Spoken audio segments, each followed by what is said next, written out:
Thank you very much. Yeah, so no, let me brief, okay, because we're recording. So hypothesis testing, we use it to check different statements, hypotheses. We use it to ask research questions, for instance. And when we work with hypothesis testing, please remember we always work with samples.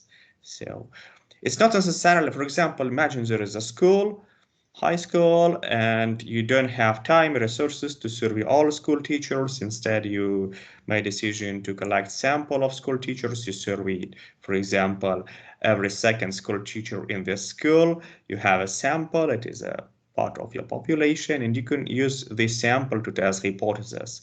The same can be said about manufacturing processes. For example, you can get, for instance, 100 items from your production line to check whether these items meet quality standards.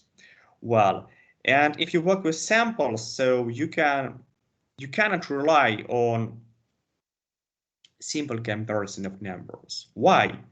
And let me explain. So, let me share my presentation with you. So first, imagine three cases. So first, testing status quo. There is a box of cereals and it has a mean fill of 16 ounces. Or you need to test the research hypothesis. For instance, Goodyear's tire will last longer than 60,000 miles on average. Or you need to taste a claim about population. Mean waiting time in a medical clinic is less than 15 minutes. Well, if you work with sample, you should use hypothesis testing to answer these questions. Okay, well, what does it mean, hypothesis testing? What should you do first? First, you have to formulate a hypothesis. And please distinguish, there is a difference between research hypothesis or research question and statistical hypothesis.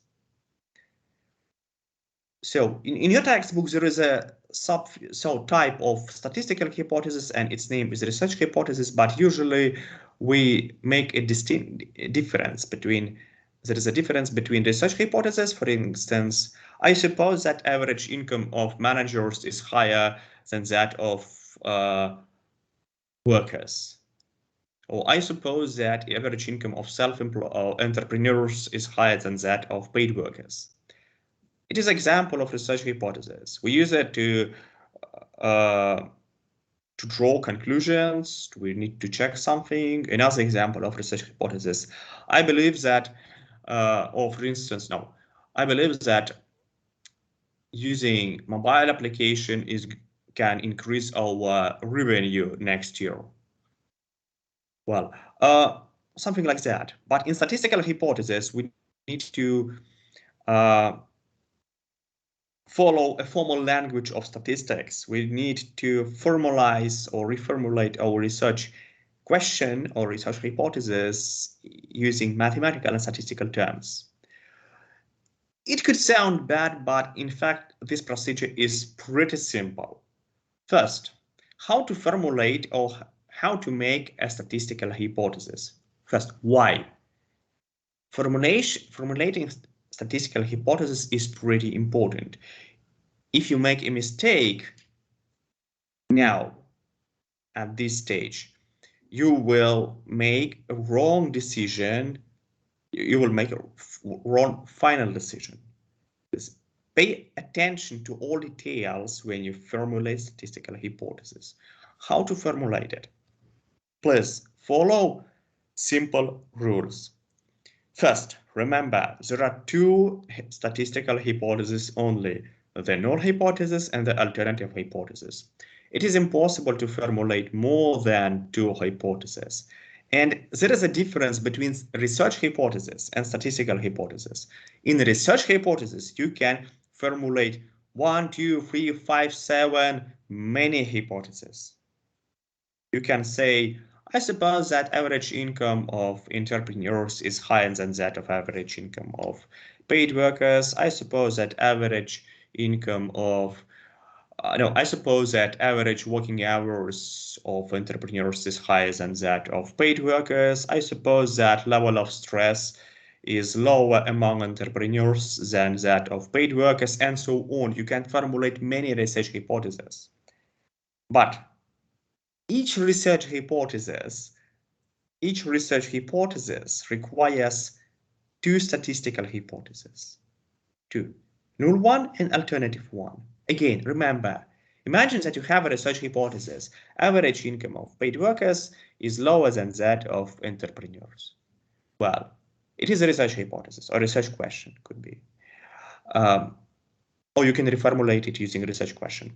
So, and this statement can be rewritten using statistical terms, or it could be reformulated to make statistical hypothesis, i.e. null hypothesis and alternative hypothesis. Okay, and no more. Well, remember that together, the null and the alternative hypothesis combine to cover all possible values for population man. Well, it is the second important rule. And third, the most important rule, remember it and never forget. The null hypothesis must have the equality, always.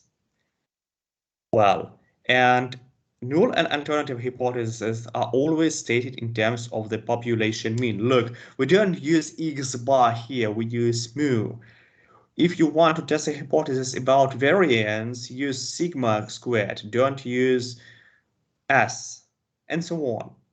Well, and we write them others. First, we write H0 and mu equal or no greater or no less than something, and alternative hypothesis.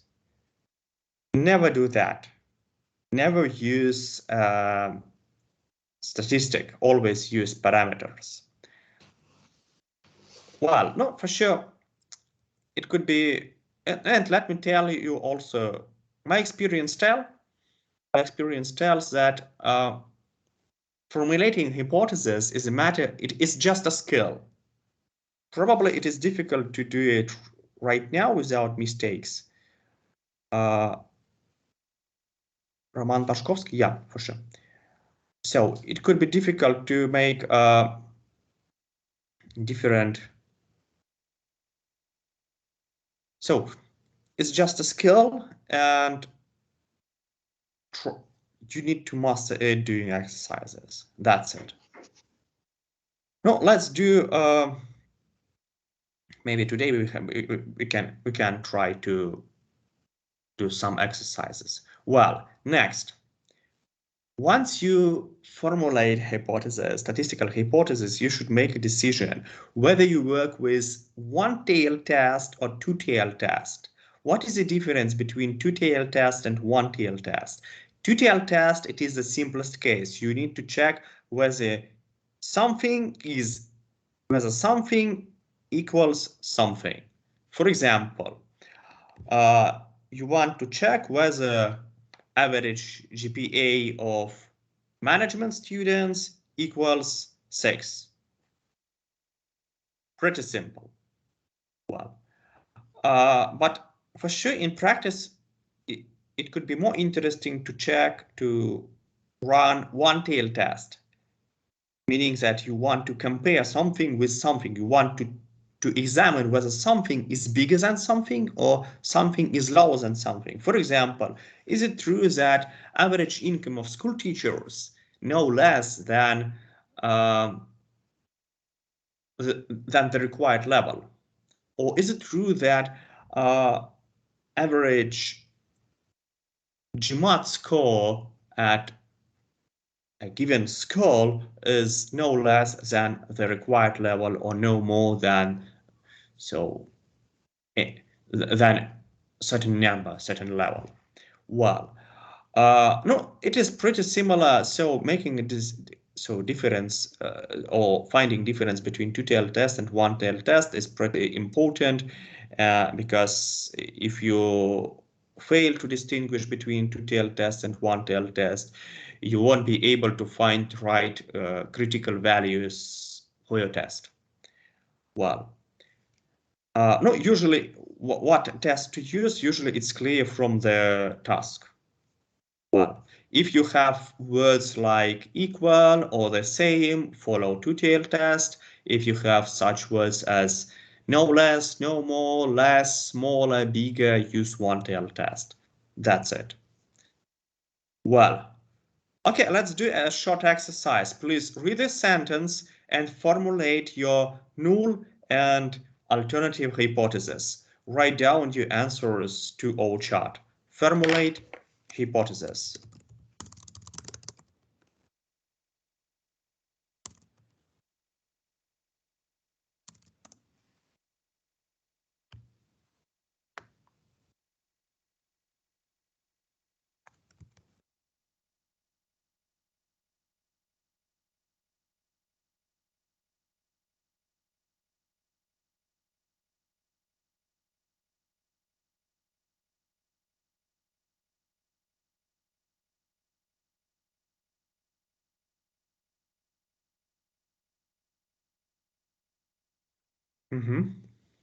I would like to see more answers.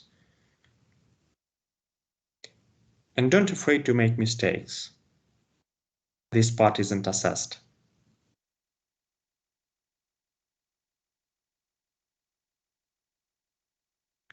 Okay, good.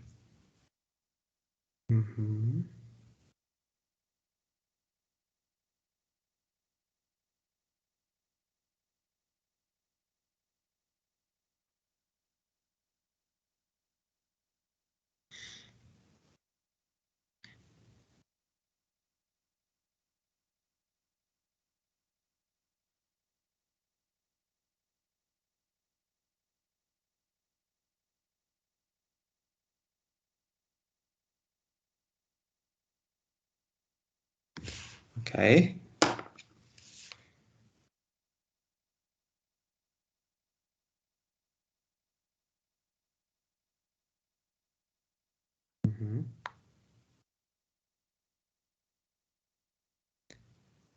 So,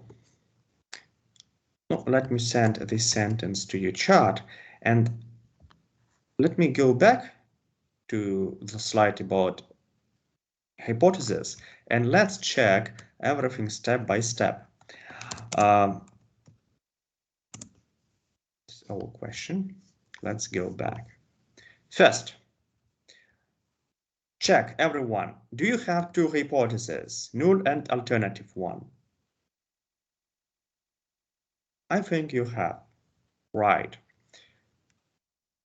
The null hypothesis and the alternative hypothesis combine to cover all possible values for the population mean. Do you cover all possible values?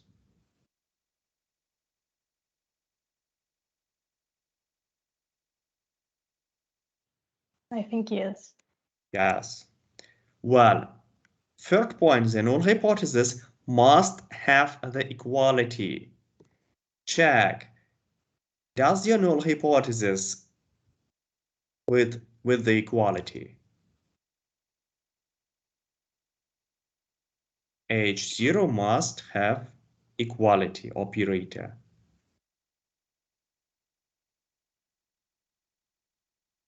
If you don't have it, please edit your answer to show that equality must be in the null hypothesis. Edit your answer, please. But what is the difference between exceeds and exceeds or equal? Exceeds or equal?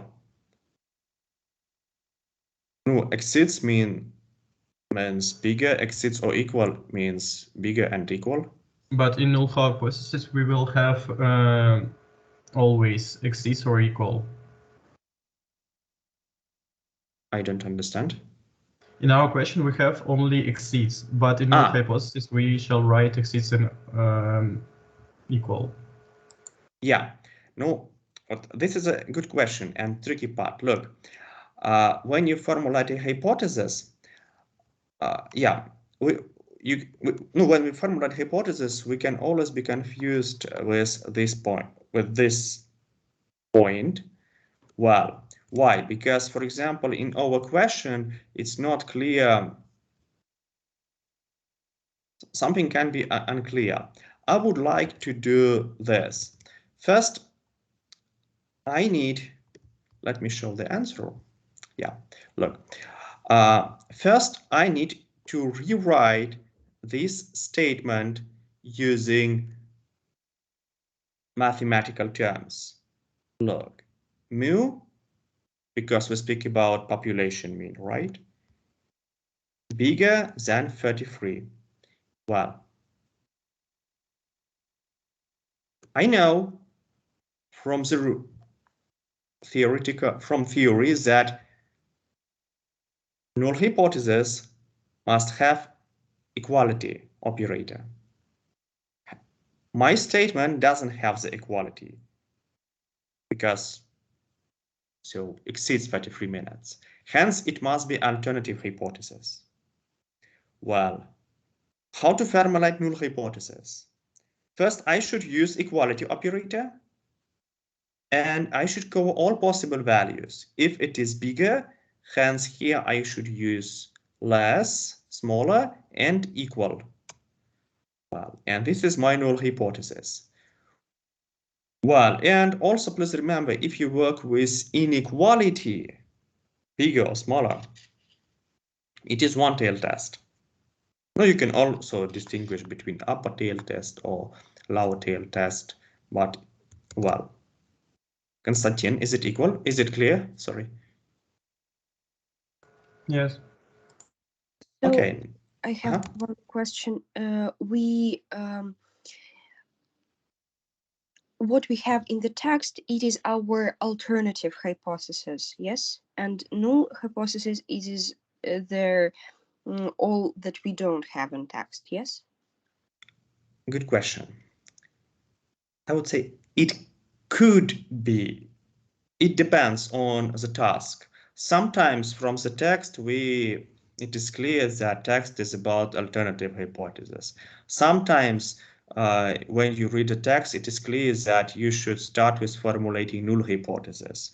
Well, it depends on the task, and your home task, you know that you have 2 weeks actually for home task. I would like to share with you large list of tasks to master hypothesis formulation skills, and you will see that it depends. So how can we understand, should we formulate the alternative or null hypothesis from the text? Can you repeat, please? Look for, no, I would say look for keywords, or look for, you have to understand the meaning. For example, exceeds 33 minutes. It is clear that exceeds means so bigger, right? It cannot be smaller, or it cannot be equal. Sometimes it could be no less than 33 minutes. So no less means bigger or equal. Or no bigger means, for example, smaller or equal. Sometimes it is, you should try to understand the meaning. There are no clear keywords like bigger, smaller, no bigger, no less. So you should check it. So, and this is the reason why I said that hypothesis formulation, it's just a skill. It's like doing English language test. You should read the sentence and try to understand its meaning. Well, if we had exceeds or equal 33 minutes, the hypothesis would be null, right? So if we have, so we, in our null hypothesis, we always need to have the equality, yes? Yeah, null hypothesis with equality, always. Thank you. Yeah. Again, never put equality operator to your alternative hypothesis. Never. And another important I would say problem with statistical hypothesis, they must be consistent with your research question, because, well, for example, if you read this sentence, we can reformulate it in such a way that we wouldn't change our statistical hypothesis. We can use the same statistical hypothesis for slightly different task after reformulation. So be careful with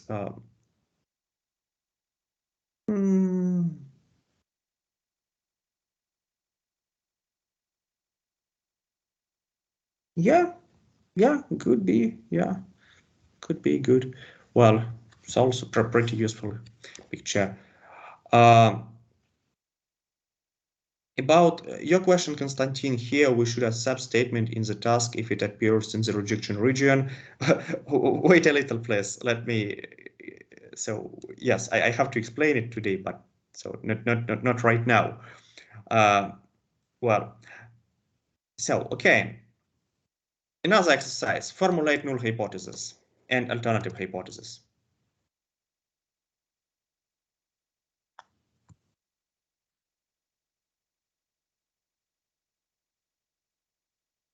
Write in the chart the null and alternative hypothesis.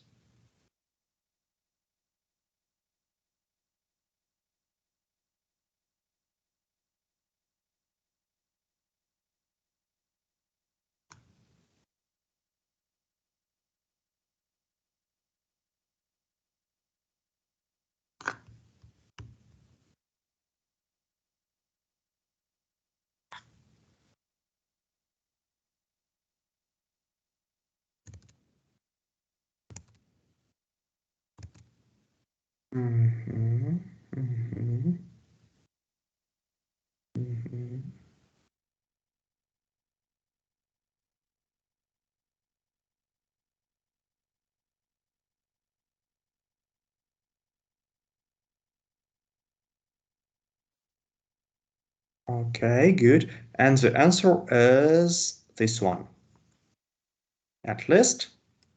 So now in this question, we have to start with the formulation of the null hypothesis, right? Because at least. So once we can formulate null hypothesis, we can formulate the alternative hypothesis. Well, so note again, so about one, so referring to the question from one of our from one student, so formulation hypothesis, it's just a skill, and your decision depends how good you understand the task, how good you understand what you have to do. Well, okay, so let's skip this one. Yeah, no, what about so two-tailed test, in two-tailed test we use equality. Don't read this sentence. We use equality operator or inequality. In one-tailed test we use just bigger or smaller operators. Well, so okay, imagine that you formulated two hypotheses. What's next? What you have to do? Well, let me explain how any hypothesis testing works. From our prior lectures, you should remember that sample mean itself is a random number, right? Different samples produce different means, different averages. Well, and this is a reason why we need to test, to check, to conduct hypothesis testing. Because our average is a random number, and no one knows, probably another sample, and no one knows whether this average is bigger than the population mean or smaller than the population mean. And moreover, no one knows how far your sample average from the population mean. And that's a problem. No one knows, and you will never know it. And to check whether your population mean, and once you know that sample average is a random number, it makes sense to take into account it in your analysis. How to take into account it? Use hypothesis testing. How it works? Look, you know from the sampling distribution topic that if we survey the same population many times, we can get a range of different averages, different statistical indicators, and we can so examine these averages itself, and usually they follow the normal distribution. Or imagine that you, well, if you plot all of possible averages from this, which we can get from the same population, you will get such a chart. You will get, so they follow a normal distribution, which is symmetric.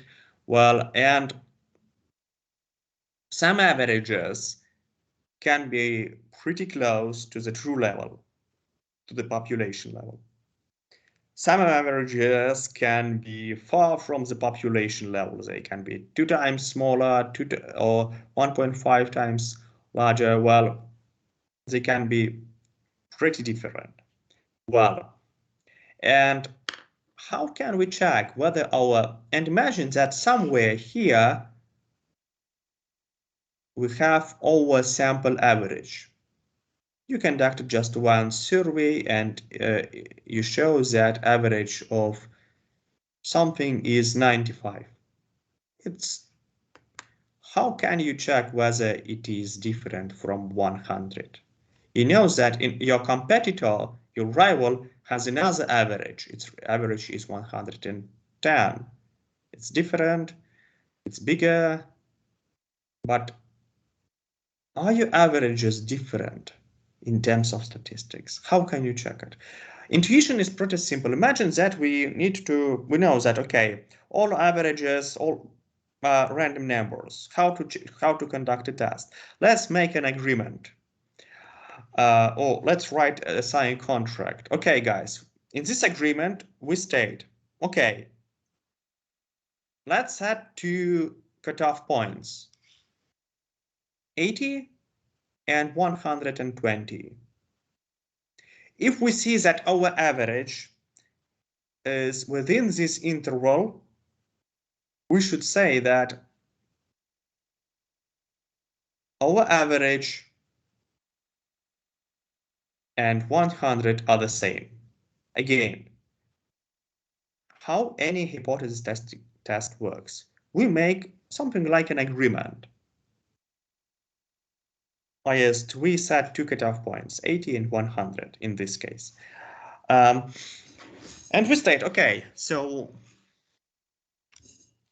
let's agree that all numbers within this interval equal 100. So within this interval, all numbers and 100 are the same. i.e. 95 equal 100, 110 equal 100 from statistical point of view. But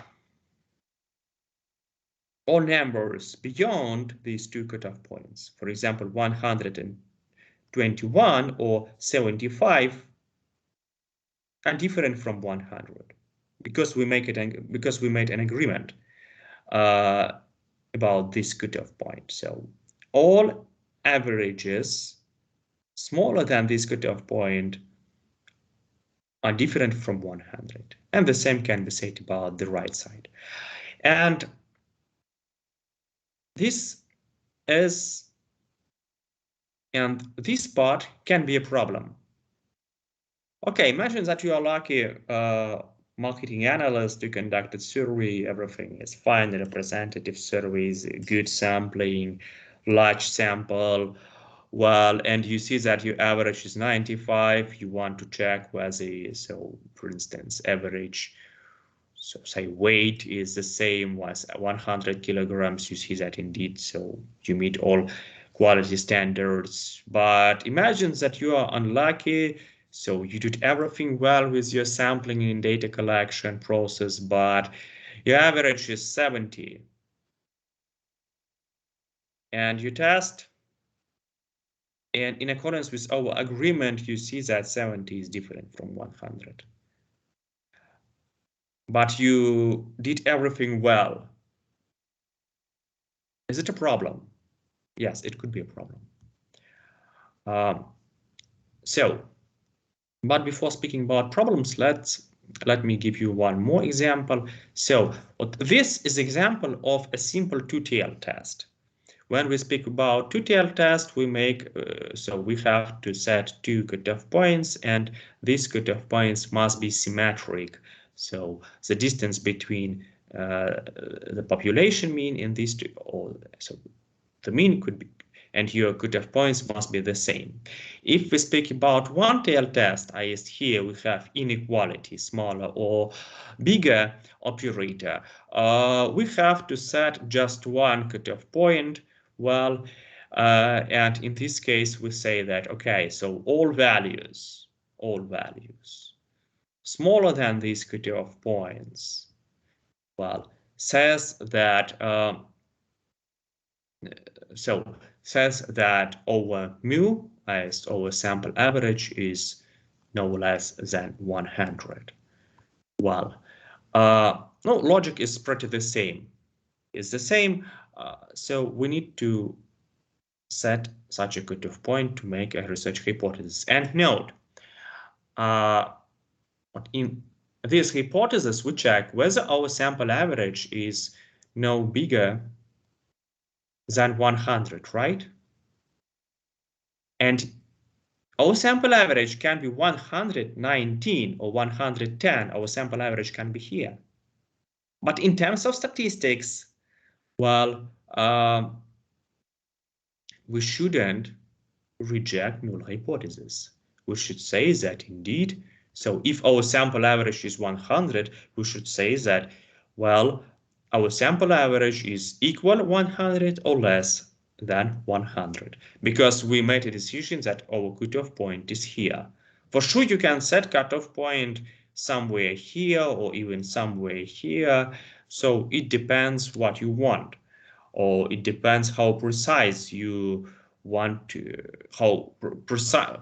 what level of precision you want to reach. Well, two questions. What's the problem with this field? You know that random nature of sample average could produce averages that bigger than our cutoff point. Just what should we care about that? And what should we do if it is a problem? Another interesting question. Okay, but so intuition probably is clear, but how can we find such a cutoff point? Cutoff point is a number, right? How can we find it? Such a number. Well, and first let's speak about this field or rejection region. Well, when you run hypothesis tests, you could make actually two or three, no, actually you got two errors. Error number one, or you can make two decisions, not errors. You can make two decisions. You can make right decision. But what does it mean in terms of statistics? Right decision. It means that null, for example, imagine null hypothesis is true. So our nature says that null hypothesis is true. And your analysis shows that indeed null hypothesis is true, as you don't have to reject null hypothesis. That's right decision. But the situation could be different. Nature world universe says that null hypothesis is true, but your analysis shows that you should reject null hypothesis, it's false. Well, and in this case, you make a wrong decision, and there are two types of these wrong decisions. So first type is type 1 error. Second type is type 2 error. Intuition, so our distinction between difference between these errors is simple. So states of nature. So what is a true in terms of nature or universe? For instance, H0 is true, null hypothesis is true. If you don't reject zero hypothesis, you're a lucky analyst, you make a right decision. But you can reject null hypothesis, and in this when it is true. And in this case, you make a type 1 error. Example of type 1 error. Imagine that we want to check quality standards of produced goods. Quality standards state that average weight of a product must be equal 10 kilograms. Average weight of a product must be equal 10 kilograms. It's our null hypothesis. So, and imagine that you collected sample of products. You surveyed, for example, 20 items, conducted analysis, and you rejected null hypothesis. You made a decision that, well, average weight of a product in a given sample is different from 10 kilograms. But your decision is wrong. So today isn't your day. You're unlucky today. You collected just maybe a bad sample because of random sampling, and you made a wrong decision. So, and you state that, okay, we don't meet quality standards, but in fact we meet them. In this case, you make type 1 error. Type 2 error. Imagine that, in fact, we don't meet quality standards. Well, but you state that we meet quality standards. So it's type 2 error. Another example, imagine that you are working on a test, and I am, as a lecturer, checking whether you violate academic rules. So I'm looking for cheating. I am checking whether you cheat or not cheat, whether you talk with your neighbors. And I know that, for instance, there is a student N, and this student doesn't cheat. This student does pretty good job with no cheating, while meeting all quality and academic standards. But I can make a wrong decision. I can make a decision that this student doesn't meet academic standards. This student cheats a lot. And in this case, I can make type 1 error. So, well, what should, okay, we have two type of type 1 error, type 2 error. How can we use them in practice? Well, in practice, remember, we always can make type 1 error. In statistics, we always can make type 1 or type 2 error. It's impossible to run a test without these errors. Well, does it mean that any statistical analysis is wrong? No. It means that you have to be careful with your statistical analysis. What does it mean, being careful? It means that you have to set alpha. What does it mean, alpha? Alpha shows probability of making type 1 error. When you conduct a test, you should formulate null and alternative hypothesis. Next, you should set alpha. Alpha is a probability of making type 1 error. So, for example, probability of making type 1 error is 10%. Highest alpha is 0.1. It means that, okay, with in 10%, so in 10 cases out of 100, I'm ready to make type 1 error. So for sure you can set smaller alpha. You can set alpha 1%. So in this case, your analysis could be more precise. What alpha must be used is a philosophical question, and it depends on the So what alpha should be used? First, read the task. If usually, especially in your textbook, authors tell what alpha must be used. For sure, in practice, there is no alpha. So no one says what alpha to use. Oh, in most cases, and in this case, what alpha to use is your personal decision. Well, what alpha to use? So imagine that you want to test safety mechanisms. Well, I suppose when you test something related to safety requires a pretty small alpha. So because making a wrong decision about safety standards could lead to catastrophic outcomes, you know. Well, but if you test something about maybe quality standards or quality of something which isn't very important for our life or our health, so you can set larger alpha. Does it mean that alpha, so someone can ask me, so is it okay to set small alpha always? No, it's not a good idea because, well, remember that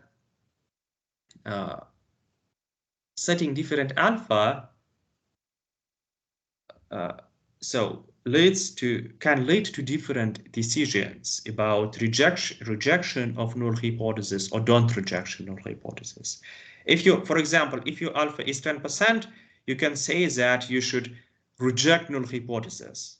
But if you set alpha 1%, you can see that you shouldn't reject null hypothesis. Again, your decision whether to reject null hypothesis or don't reject null hypothesis can depend on the level of alpha. If alpha is small, it is difficult to reject null hypothesis.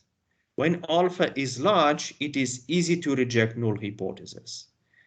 Well, it's first problem. Another problem, speaking technically, you have also beta error or type 2 error, and type 2 error is related with alpha error. What does it mean? Type 2 error, how it works, it is for your extra reading. Well, so if you want to get 9 or 10, read about beta error, read about power calculations, power of the test, so good work. Well, let me stress that alpha is probability of committing a type 1 error, and another name of this one is significance level. Significance level could be 0.1, IS alpha is 0.1, significance level could be 0.05, IS alpha is 0.05, or it could be 0.01.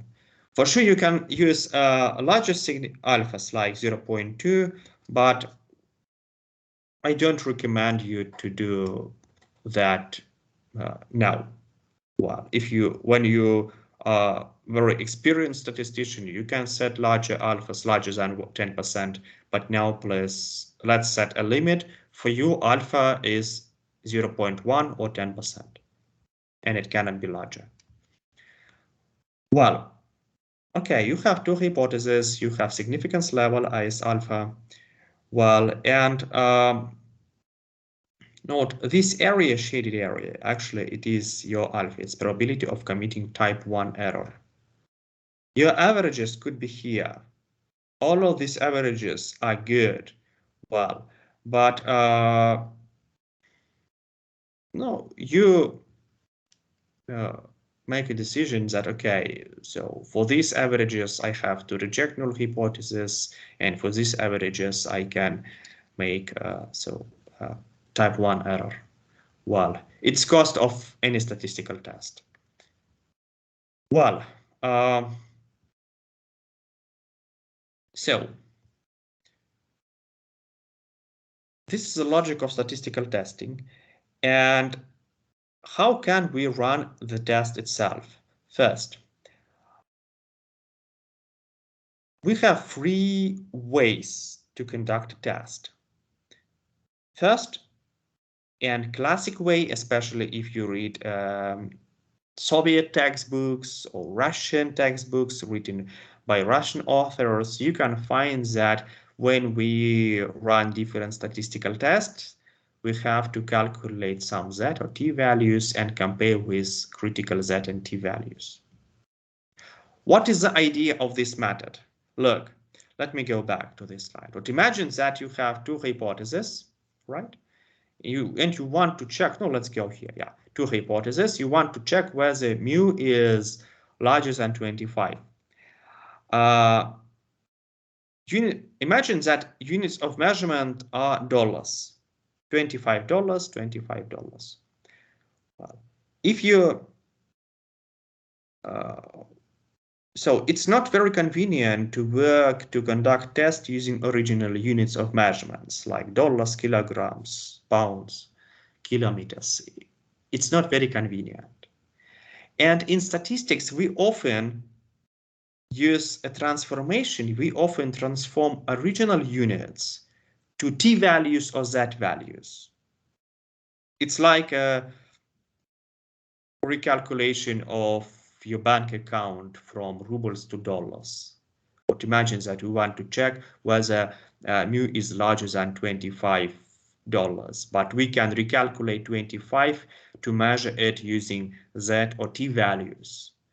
Well, once we measure z or t values, no, for example, z values, we use standardization, you know this procedure, right? Here we will have 0, and here we will have some number. But this number cannot be large, cannot be 26 as a rule. No, at least on this picture. Well, first way, transform all your original units to z or t values and compare them with respectful cutoff points. Or critical values. Another way, calculate sample mean. You have to calculate it and compare it with the critical value. In this case, we use original units of measurement. X measured in dollars, X critical measured in dollars. And third way is about p-value and comparison to alpha. In Stata, by the way, we use p-value approach, and all statistical packages like RStudio, SAS, Stata, SPSS, they use this one. All textbooks rely I think most textbooks rely on this method, especially books written in Russia, or Eastern Europe, and some American or Western European textbook also rely on this method. Well, what is p-value? P-value is estimated probability of making type 1 error. Well, no, let me speak about it a little bit later. Okay, well, how to make a hypothesis test? First, for sure, don't read it, please. There are 2 cases related to making a decision. First case, you know population standard deviation or population variance.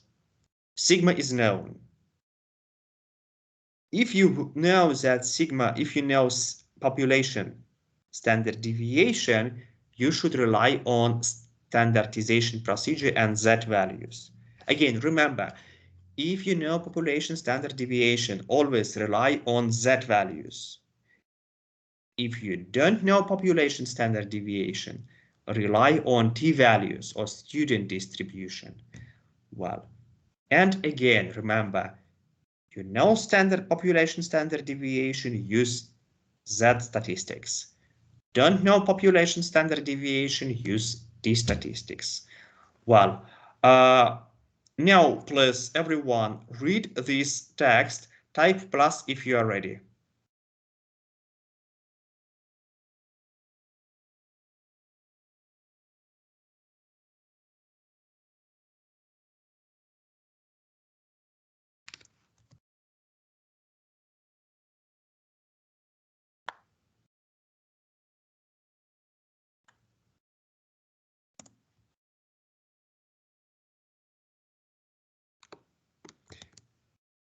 If you are ready, please open Stata.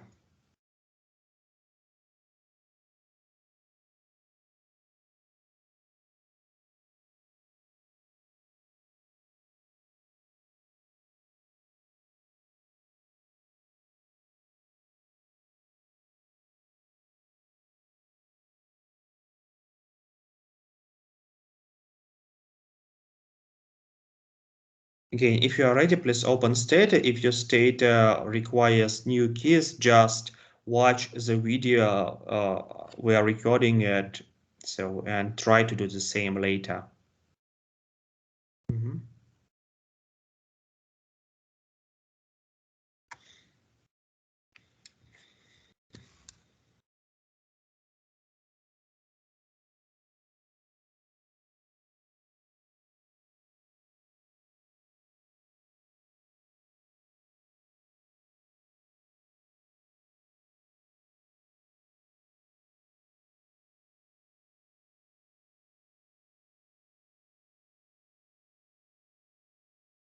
Ready? Okay. Well, in my lecture slides, you can find how to solve this task manually using standard normal distribution tables, standardization procedures, and so on. So you can also find good examples in the textbook, but what you cannot find how to conduct such tests in Stata. And this is the reason why I'm going to show you Stata first. And learning how to do it manually is your home task. Well, let me share my screen with Stata. Well, what we have to do? We have to run a test. So look, here we have standard deviation is known to be 3 days. What should we know alpha, right?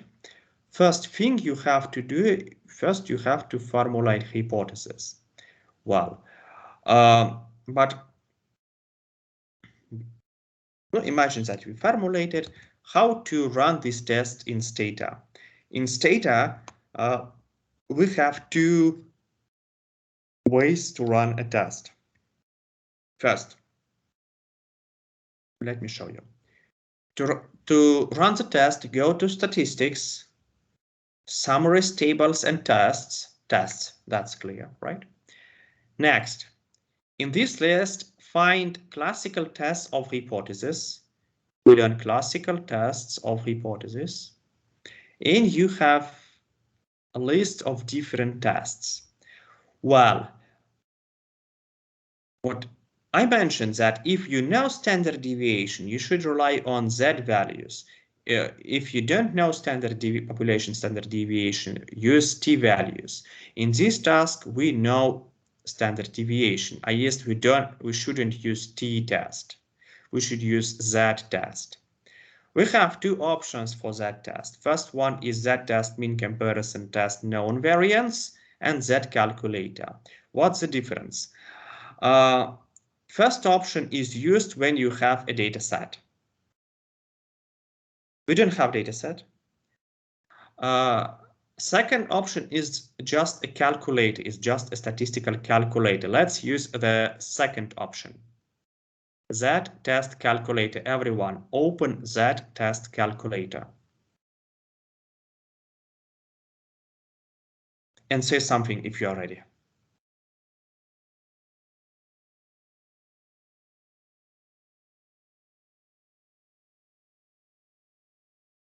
Because I cannot open the chat. Yeah, we are ready. Thank you. Well, now you have to make a decision whether your test is one-tailed or two-tailed test. Well, tell me please, is it one-tailed test or two-tailed test? One tail. I think two-tail. Is 25 or fewer days. Do we speak about larger or small? Huh? Sorry? One tail, upper tail test. Yeah, thank you. Yeah, one tail, one sample, another name. Well, now we have to fill this window. Well, first, I think it's pretty intuitive. What is our sample size? 25 free days and 64. Well, what is our sample mean? 26. What is our population standard deviation? 3 days. What is our hypothesized mean?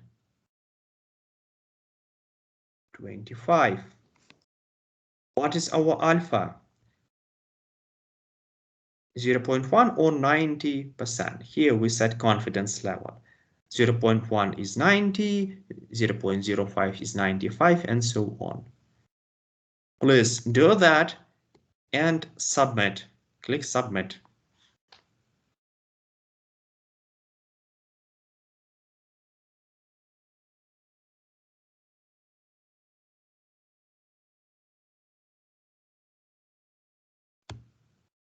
And let me show what we have. This is our output. Do you have the same?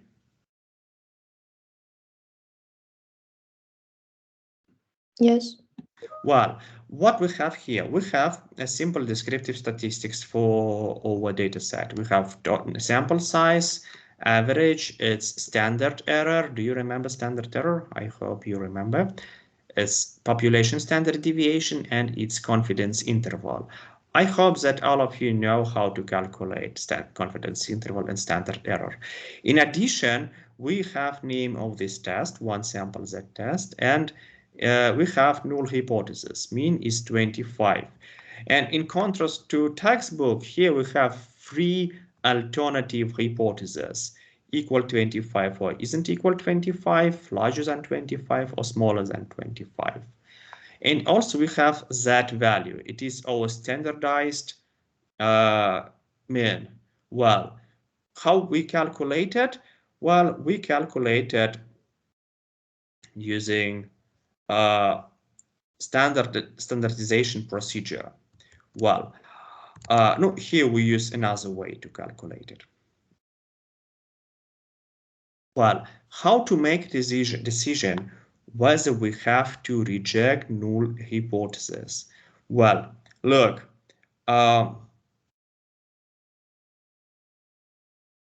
in this task, we have to check the mean time to fame and roof and new house is, we have to determine whether the mean time to fame and roof and new house is 25 or fewer days.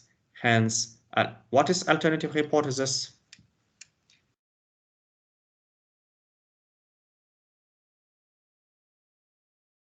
What is alternative hypothesis? Mu is more than 25. Look, find here alternative hypothesis. It's here, right? And look, here we have such a statement. It is p-value. Let me enlarge it. what this is p-value. How to make a decision looking at this p-value? Our alpha is 10, right? If p-value is smaller than alpha, we should reject null hypothesis. Again, if p-value is smaller than alpha, we should reject the null hypothesis. And again, if p-value is smaller than alpha, we should reject the null hypothesis. Well, and we should say that, and we should so make a decision on the basis of this information. Well, another way to solve this task is to use the second approach when we compare actual average with its critical value. So decision is pretty the same. We should reject null hypothesis. Well,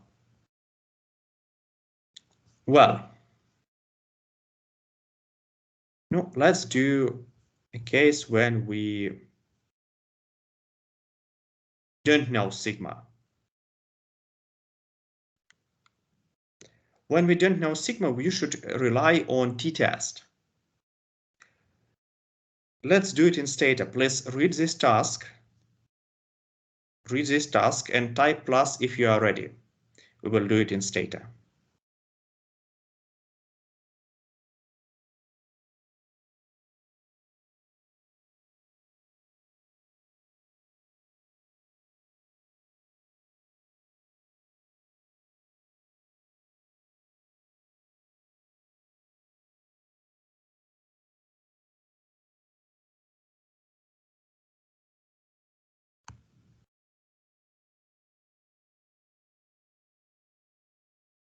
Type plus if you are ready.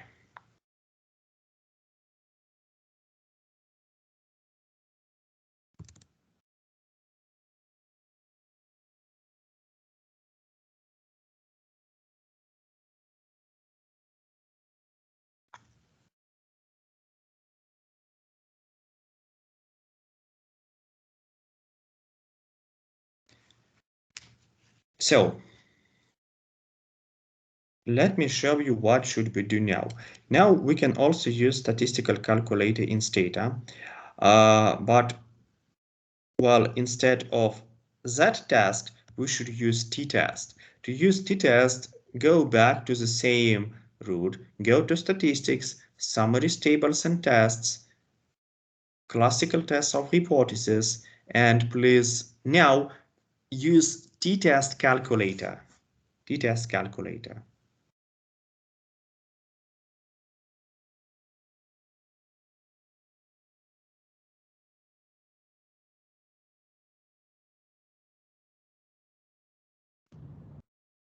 Sorry, is it because we don't have alpha, or is there another reason? Oh, so because of some background noise, I couldn't understand. Could you please repeat? Yeah. Are we using t-test calculator now because we don't have alpha, or is there another reason? Oh, we use t-test because we don't know population standard deviation. Look, in this task, yeah, that's a good question, by the way. Thank you very much. Look, in this task, we have sample standard deviation. Be careful. Pay attention to details when you work with tests. If you have such population standard deviation, or if you see that standard deviation is known, rely on that test. But if you see that there is a known standard deviation or estimated standard deviation or sample standard deviation, rely on t-test. It's pretty important because different tests could give lead to different, very different. Well, no, and let's fill all of this stuff. Well, first, it is one sample test. Yeah, because we work with one sample.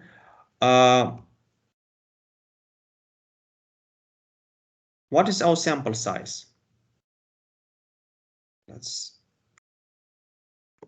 Sample size is... Can you please explain another time about one sample or two sample? Well, one sample is in case when you work with one sample, one set, so one range. Two sample if you compare two averages from two samples. Now look.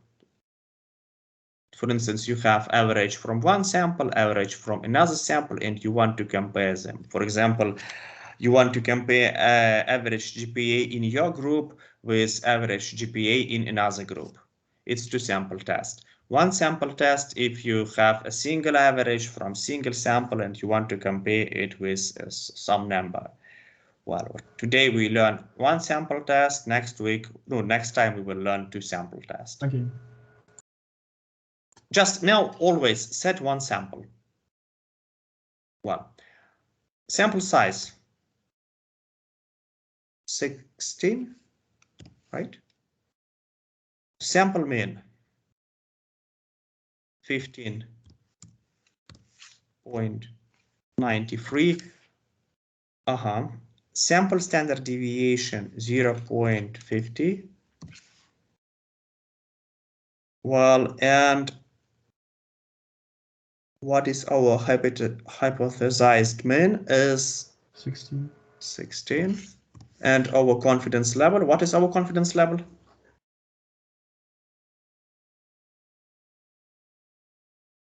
90. 0.9. 90, right? No, let me show you the output.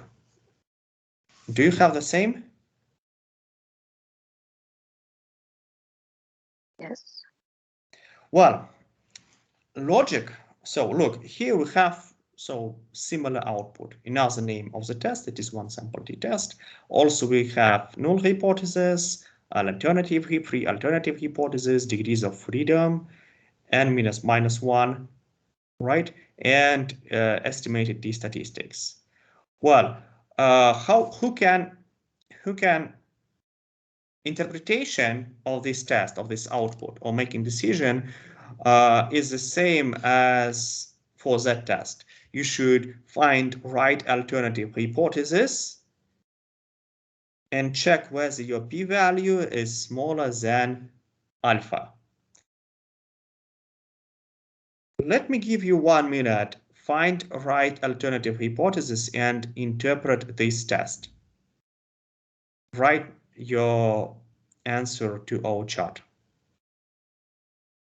And let me, to make everything convenient. Yeah. Am I right that, sorry. In the chat, write, should we reject null hypothesis or we shouldn't reject null hypothesis? Reject H0 or don't reject H0.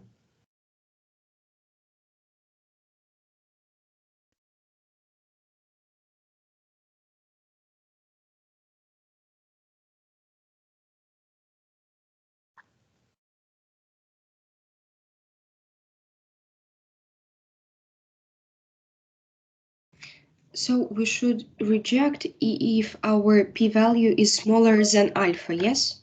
Yes, it is. Okay, thank you.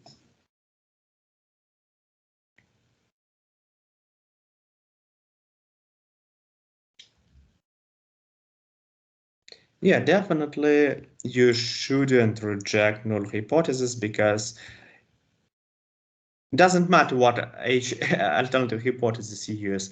All p-values are greater than 0.1. So anyway, you shouldn't reject null hypothesis. Well, as this average isn't statistically different from 16. Well, and in principle, that's it. Well, how to use statistical tests when you have a large data set, for instance, t-test. Well, is your home task. It is even easier.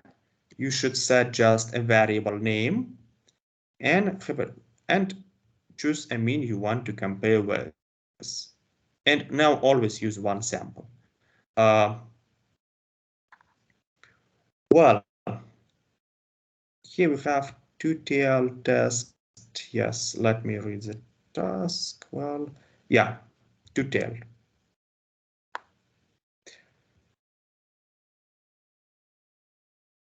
Am I right that p-value is our alternative hypothesis? No, p-value is a probability of making type 1 error. Estimated probability, estimated. But we should compare with alpha. P-value is always compared with alpha. No, how they related? Let me explain. Look, what 0.1 is the standard. So I am ready to make type 1 error with probability of 10%. But your analysis shows that real probability or estimated probability of type 1 error is smaller than 10%. Well, so good news. If it is smaller than, well, you should reject null hypothesis, something like that. Excuse me, should we see our p-value in our alternative hypothesis, yes? Again. Oh yeah, we have three types of alternative hypothesis. Mean is less than 16, mean is not equal than 16, and mean is bigger than 16. So we are choosing our alternative hypothesis because of our task. So it will be mean isn't equal to 16, and we compare our p-value in this hypothesis, yes? Oh, let me, dear students, if you don't have questions, so our lecture is over, you can leave the meeting. If you, let me stop the recording. Well, I think